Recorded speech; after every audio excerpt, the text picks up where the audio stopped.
इसके लिए हम चेयरमैन साहब से गुजारिश करने ये आए थे। अब देखो ये 50 करोड़ रुपए सैंक्शन करे थे, उसमें अपने को सब्सिडी बैंक से कंस्ट्रक्शन लेटर नहीं देती है बैंक के लोग। कई बोले तो एक जगह ठिकाना नहीं रहे सुनो लोग है अपने मुसलमानों में बहुत सारे लोग अभी।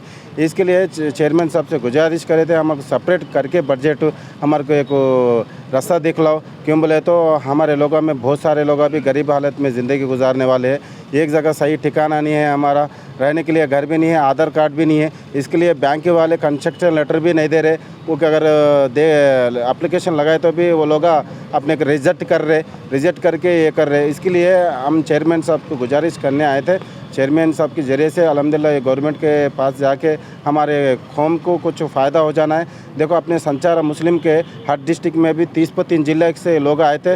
अपने पत्थर फोड़ने वाले, सांपा खिलाने वाले, कलेदारा, अपने बुग्गे बेचने वाले, ऐसा बहुत फ़कीरा दरवेश ये बहुत सारे लोग अभी अपने सब लोग अभी आए थे। इसके लिए साहब से गुजारिश है, गवर्नमेंट से गुजारिश है, केसीआर साहब अपने को पहचान के मुसलमानों में गरीब तबके वाले के सेपरेट से सप्लान करके हमारे लोगों को कारपोरेशन बना के सब्सिडी दे के हमारे लोगों को डेवलपमेंट करना बोल के हम केसीआर साहब को गुजारिश करें। सदर ऑल इंडिया मजलिस इत्तेहादुल मुस्लिमीन बैरिस्टर असदुद्दीन ओवैसी की हिदायत पर रुकन असम्बली याकुतपुरा व जनरल सेक्रेटरी सैयद अहमद पाशा खादरी ने पार्टी के हेडक्वार्टर दारुस्सलाम में इस्तिफादा कुनिंदगान में चीफ मिनिस्टर रिलीफ फंड के चेक्स तकसीम किए। रुकन असम्बली के हाथों 9,35,000 रुपये मालियती 25 चेक्स की तकसीम अमल में आई। रियासती वजीर ई दयाकर राव ने तेलुगु यूनिवर्सिटी से डॉक्टरेट की डिग्री हासिल करने पर public relation officer Margam Lakshmi Narayan को मुबारकबाद पेश की है। वजीर पंचायत राज व देही तरक्की ई दयाकर राव ने मार्गम लक्ष्मी नारायण को तहनीत पेश की। यूनिवर्सिटी के रजिस्ट्रार आचार्य भुट्टो रमेश की निगरानी में एम लक्ष्मी नारायण को डॉक्टरेट की डिग्री देने का ऐलान किया गया है और रविंद्र भारती में मुनक़िद किए जाने वाले ग्रेजुएशन डे तकरीब में उन्हें डॉक्टरेट की डिग्री पेश की जाएगी।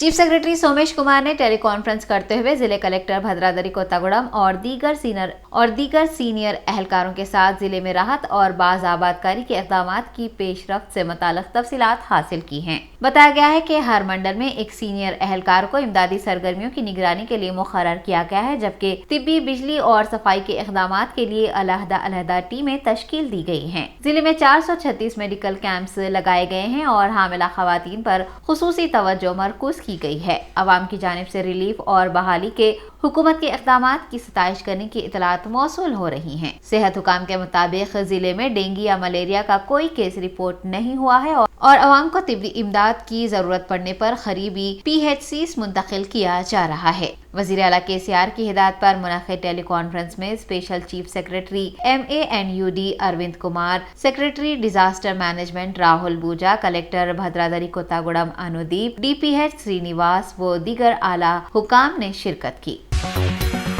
चवान paralysis medicine and rehab centre की मैनेजिंग डायरेक्टर डॉक्टर पूजा ने कहा है कि चवान पैरालिसिस मेडिसिन सेंटर कम कीमत पर फालिज का बेहतर इलाज फराहम कर रहा है। डॉक्टर पूजा ने मलकपेट मूसराम बाग चौराहे पर वाक़े Chavan paralysis medicine and rehab centre पर एक मीडिया कॉन्फ्रेंस की और बताया कि एक 80 साल खातून का आयुर्वेदिक तरीके से इलाज किया गया जो कि फालिज से मुतासिर थी और वो खातून अब फालिज से मुकम्मल तौर पर सेहत याब हो चुकी है। डॉक्टर पूजा ने फालिज की वजूहात बताई हैं, जिनमें रात को देर तक जागना, रात देर गए तक काम करना, जंक फूड का इस्तेमाल करना, शराब और सिगरेट का इस्तेमाल करना शामिल है। उन्होंने कहा है कि 15 दिनों के अंदर आयुर्वेदिक तरीके से फालिज का इलाज किया जाता है और मरीज सेहतयाब होते हैं। उन्होंने जिस्मानी सरगर्मियां अंजाम देते रहने और वक्त पर खाना खाने का मशवरा दिया है। डिफरेंट लाइफ स्टाइल वల్ల కూడా చాలా మందికి వస్తుంది పెరాలసిస్। సో పెరాలసిస్ రావద్దు అనుకుంటే మీరు కరెక్ట్ నిద్ర టైంకి ఉండాలి, ఇంకా డైట్ బాయిల్డ్ వెజిటేబుల్స్ అలా మామూలుగా డైట్ తీసుకోవాలి, జంక్ ఫుడ్ చాలా అంటే అవాయిడ్ చేయాలి, ఇంకా అలవాట్లు ఉన్న వాళ్ళు అంతా అలవాట్లు అన్నీ స్టాప్ చేయాలి। అట్లా చేసే ఇంకా డైలీ ఎక్సర్సైజ్ కంపల్సరీ మ్యాండేటరీ, ఒక హాఫ్ అన్ అవర్ ఎలాంటి ఎక్సర్సైజ్ మీకు వీలైన ఎక్సర్సైజ్ లైక్ వాకింగ్ చేయొచ్చు, ఇంకా ఎవరైతే ఏమైనా స్పోర్ట్స్లో ఇంట్రెస్ట్ ఉంటే అది చేయొచ్చు, స్విమ్మింగ్ అట్లా చేసి డైలీ ఫిజికల్ ఎక్సర్సైజ్ ఇంపార్టెంట్। ఇంకా స్ట్రెస్ కూడా తక్కువ అవుతుంది ఎక్సర్సైజ్తోని। స్ట్రెస్ వల్ల చాలా తక్కువ ఏజ్లో పేషెంట్స్ మా దగ్గర వచ్చి అడ్మిట్ అవుతారు. 21 ఇయర్స్ మా లాస్ట్ పేషెంట్ వచ్చిన యంగెస్ట్ పేషెంట్ అంటే 21 ఇయర్స్ మేము చూసాము. ఇంకా 30 ఇయర్స్, 28 ఇయర్స్, 35 ఇయర్స్ ఇట్లా సాఫ్ట్వేర్ వాళ్ళు, నైట్ డ్యూటీస్ చేసిన వాళ్ళు, నైట్ జాగరణ వల్ల వచ్చేది వాత ప్రకోపం అయ్యి ఇట్లా పక్షవాతం వస్తుంది. సో లైఫ్ స్టైల్ మీద కొంచెం చూసుకోవాలి, అవాయిడ్ చేయాలి అన్నీ. हिंदुस्तानी रुपये की कदर में पहली मर्तबा आज 80 रुपये फी डॉलर की सतह तक गिरावट देखी गई है। कहा जा रहा है कि ये रुपये की अब तक की सबसे कम तरीन सतह है और रुपया एक और तारीखी निचली सतह पर पहुंच गया है। वाज़ेह है कि गुज़िश्ता चंद दिनों से रुपये की कदर में मुसलसिल गिरावट देखी जा रही थी, ताहम 2 दिन के मुसलसिल इजाफे के बाद हिंदुस्तान के स्टॉक इंडेक्स में मंगल के रोज इब्तिदाई तिजारत में मामूली कमी आई और रुपया मुसलसिल गिरावट से नीचे आ गया। अग्निवीर स्कीम के तहत होने वाली भर्ती स्कीम में ज़ात का सर्टिफिकेट और मजहबी सर्टिफिकेट मांगने को लेकर सियासी हंगामा शुरू हो गया है। तनाज़ा गहरा होता हुआ देखकर फ़ौज ने अपोजिशन लीडरों के इल्ज़ामात की तरदीद करते हुए बयान जारी किया है। फ़ौज के अफसरान ने कहा कि फ़ौज की किसी भी भर्ती में पहले भी उम्मीदवारों से ज़ात का सर्टिफिकेट और मजहबी सर्टिफिकेट माना जाता था को लेकर अग्निपथ स्कीम में कोई तब्दीली नहीं की गई। जीएसटी का असर बहुत सारी छोटी छोटी चीज़ों पर भी आ गया है। इनमें अमूल का दही और लस्सी, छाछ मंगल से महंगी हो गई है। जब जीएसटी को काउंसिल ने पैकेट फूड प्रोडक्ट्स पर 5% जीएसटी आयद किया है। कंपनी का कहना है कि जल्द ही दूध की कीमतों में भी इजाफा किया जा सकता है। इन मसनूयात पर 18 अप्रैल से जीएसटी के निफाज के बाद आज से इनकी कीमतों में भी इजाफा देखने को मिल रहा है। उत्तर प्रदेश की राजधानी लखनऊ में गुज़िश्ता दिनों खोले गए लुलु माल में नमाज पढ़ने को लेकर जारी तनाज़े के दरमियान एक बड़ी कार्रवाई हुई है। यूपी पुलिस ने लुलु माल के अहाते में नमाज अदा करने वाले 4 नौजवानों की शनाख्त करके इन्हें गिरफ्तार कर लिया है। पुलिस अब इन 4 नौजवानों से पूछगिछ कर रही है। दरअसल ये कार्रवाई ऐसे वक्त में सामने आई है जबकि रियासत के वज़ीर आला योगी आदित्यनाथ ने इंतज़ामिया को ऐसे अनासिर के खिलाफ सख्त कार्रवाई करने की हिदायत दी है। सुप्रीम कोर्ट ने मंगल को बीजेपी की साबिक़ तर्जुमान गुस्ताख नुपुर शर्मा को बड़ी राहत देते हुए आइंदा समाअत तक इनकी गिरफ्तारी पर रोक लगा दी है। सुप्रीम कोर्ट ने यह भी कहा कि मुस्तक़बिल में अगर इनके बयान पैगंबर मोहम्मद सल्लल्लाहु अलैहि वसल्लम की शान में गुस्ताखी से मुतालिक कोई दीगर FIR दर्ज होता है तो भी नुपुर शर्मा के खिलाफ कोई कार्रवाई नहीं होगी।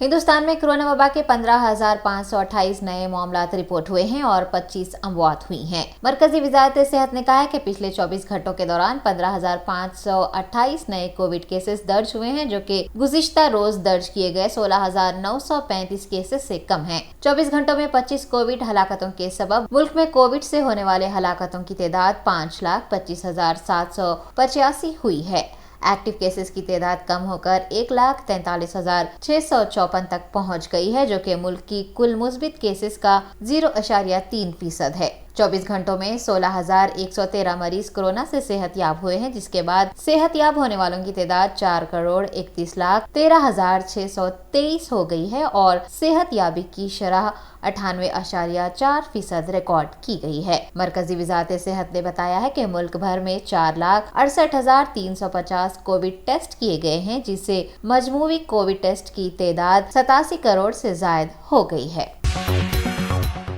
पाकिस्तान के दारुल हुकूमत इस्लामाबाद में बुर्का पोश पाकिस्तानी खातून से छेड़छाड़ का मामला सामने आया है। वाक़े की वीडियो सोशल मीडिया पर तेज़ी से वायरल हो रही है। वायरल वीडियो में देखा जा सकता है कि एक बुर्का पहनी खातून सड़क पर चल रही है और एक नौजवान पीछे से खातून की तरफ आ रहा है।